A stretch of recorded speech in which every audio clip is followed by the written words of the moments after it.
If you want to enhance your PlayStation account security by removing old devices, follow these simple steps. This guide will help you manage your device list effectively. Step 1. Sign into your account.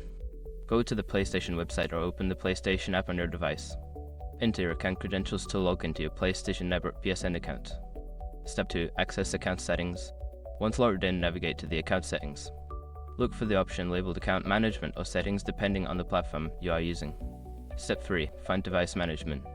In the Account Settings menu, locate the section for Device Management or Security. This section will show you a list of devices currently linked to your account. Step 4. Review Connected Devices. Take a moment to review the list of devices. Identify any old or unused devices that you want to remove from your account. Step 5. Remove old devices. Select the device you wish to remove and follow the prompts to unlink or remove it from your account.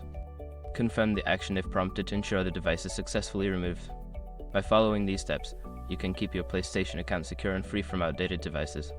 Regularly managing your connected devices is a good practice for maintaining your account's security.